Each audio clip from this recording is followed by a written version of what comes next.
Mercedes warned by Aston Martin over key issue affecting Lewis Hamilton and George Russell.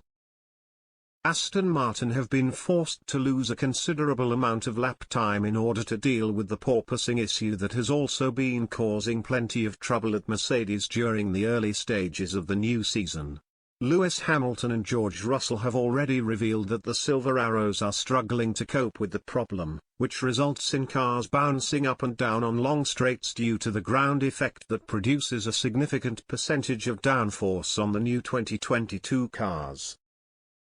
It seems as though Mercedes were affected by porpoising to a greater degree than their Constructors' Championship rivals at pre-season testing and throughout the entire Bahrain Grand Prix weekend. The phenomenon is partly responsible for the German team's lack of overall pace when compared to the likes of Red Bull and Ferrari, who were almost a second per lap quicker over the course of Sunday's race at the Bahrain International Circuit. Aston Martin have also been plagued by the issue since the start of pre-season testing and have been forced to make a painful compromise in order to ease the problem ahead of this weekend's Saudi Arabian Grand Prix.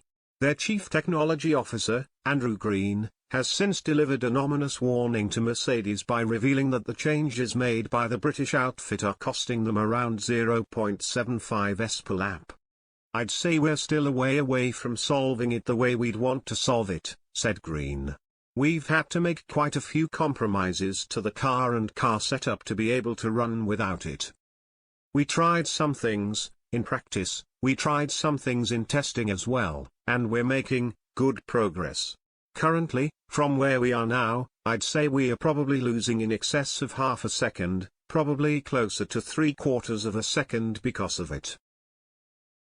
Green went on to suggest that Mercedes could be forced to make some fundamental changes to their W13 Challenger by insisting that aerodynamic modifications will need to be engineered in order to fully combat the porpoising issue. "We know where it's coming from, and what to do, but it's quite an involved aerodynamic change to solve the problem," he added. "That's why it takes a bit of time. We can put patches on it and get rid of bits of it. But to do the whole thing properly, it does require a bit of rework on the aerodynamics. I still think it's going to be several races before we end up with a solution that gives us the performance we need, and gives us the aerodynamic stability that we need to go with it. It's a balancing act.